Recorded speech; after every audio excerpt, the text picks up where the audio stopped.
Want to get better looking skin fast? Well then let there be light.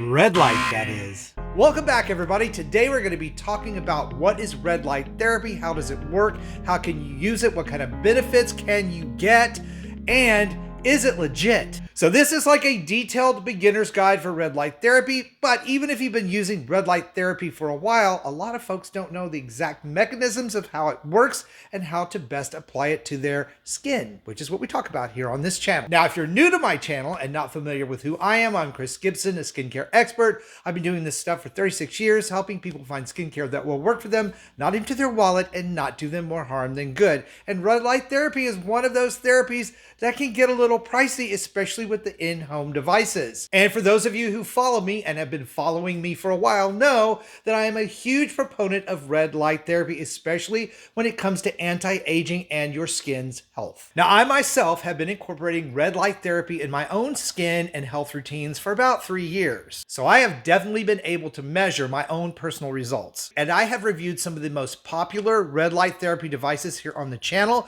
and I will put a link down below for those devices and those reviews so you can check them out when we're done here today. Now, the possibilities of red light therapy to treat a myriad of conditions both in the skin and body are all thanks to a bunch of researchers, universities, hospitals, all who have done research and made these in-home devices and in-office treatments available. Now, red light therapy itself, or RLT as we call it, is a type of photomedicine, which is the use of light to treat skin and other types of health conditions like sports injuries, wound healing, insomnia, even hair loss. So RLT, or red light therapy, and NIR, which is near infrared light therapy, which I'm going to explain to you in just a minute, are the very common types of red light therapy we see, especially when it comes to skin health and regeneration and wound healing. But as things have evolved, most professionals call it photobiomodulation. Yeah, there's one of those tricky long words that we just applied to something that was really simple, right? Now, light therapy itself has been around for a fairly long time. It was discovered originally by a Hungarian physician called Andrei Mester. It was in the 1960s,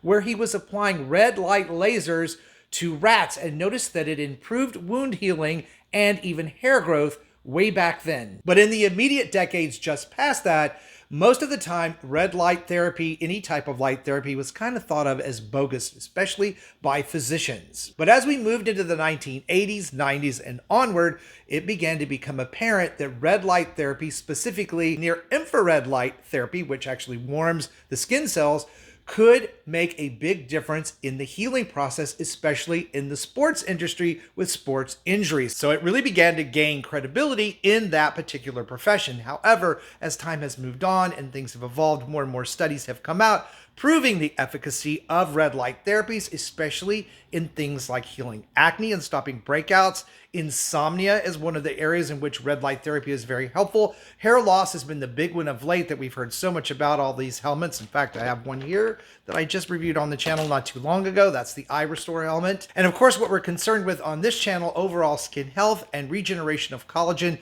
anti-aging, helping to erase those fine lines and wrinkles and thicken and plump skin, all in a non-invasive way. So when we think of red light therapy in and of itself, it is a photobiomodulation technique or therapy that helps the skin heal and improves overall skin health using light as medicine. Now, red light therapy, much different than the UVA, UVB light we typically think of from the sun, but it is within that spectrum of light that we can see, generally wavelengths of light between 620 and 750 nanometers. That's how we measure those wavelengths of light. Different wavelengths of light activate different areas in the body, their cells, their mitochondria, and affect those different changes that happen on a biological level. And when it comes to outside scientific evidence and backing, of course, again, as I said, there are studies that come out and continually show the efficacy of this. There does need to be more time spent narrowing down what wavelengths of light specifically affect what conditions and how long you need to use them, but we're almost there, which leads us to what happens specifically when you receive a red light therapy, either through a home device or through an in-office session. The targeted results are often the same, but there is a difference in the way these therapies are applied. Obviously, in-home devices designed for use for the individual. They come with specific wavelengths of light for specific conditions, and they often have very detailed instructions on how to use it, how long to use it, and when to use it. Some of these more advanced at-home red light therapy devices also come with apps for your smartphone to help remind you when it's time to do the application or therapy and help you track results. This is the LUMO. This is an EMS red light therapy and radio frequency therapy device. I've reviewed this on the channel. It has a shutoff, as does this red light therapy mask. These are very popular. This is the one by QURE skincare, and even hair devices such as the iRestore helmet that I just showed you. And this device, which is also to help stimulate hair growth, that includes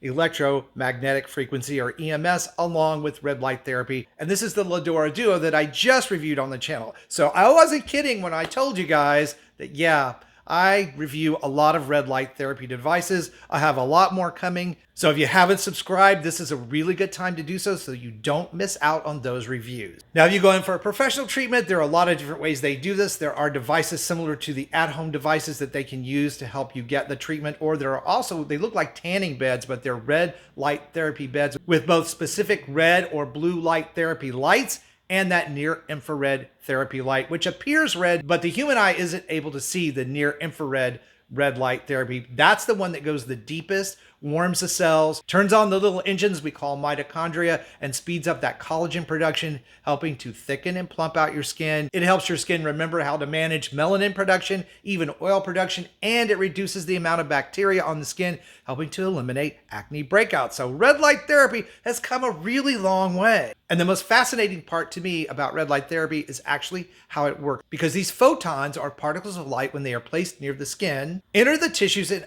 activate chromopheres, which are the things that give the cell color. This triggers changes in your cells, again turns on mitochondria, the little energy centers of your cells, to promote healing. And one of the big benefits of red light therapy is it reduces inflammation and speeds up that healing process in the body, which is why it's so often applied in things like sports medicine. So are there any risks to using red light therapy? Well, like any type of therapy, the idea is you could overuse it. However, it has been cleared as safe by the U.S. Food and Drug Administration, or FDA, to not only help your skin look better and be more healthy, but it even actually helps your products that you're using on your skin penetrate and work better. Of course, if you decide to include red light therapy and you're under the care of a dermatologist or physician, you always want to let them know that you're doing this. And if you're going to seek an in-office treatment, be sure you go to a reputable practitioner, look at those reviews, ask a lot of questions. Again, red light therapy, non-invasive, not going to burn your skin. It's not UVA or UVB light. These are entirely different wavelengths of light. But as always, there is a right way to apply a therapy and a wrong way to apply a therapy, and you want to make sure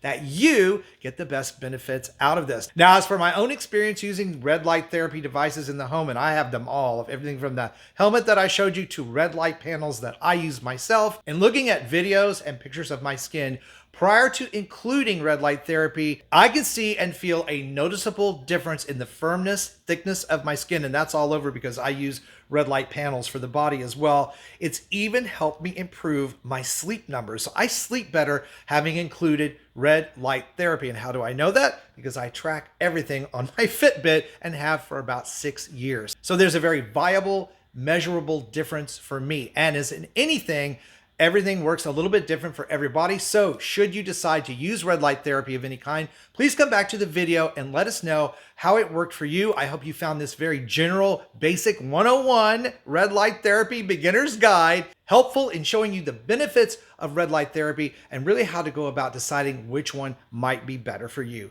And for even more ways to roll back the clock on skin and body aging, be sure and check out this video that's coming up next. Thank you guys so much for watching. I appreciate you. Stay beautiful. Subscribe if you haven't, and I will see you over on that next video.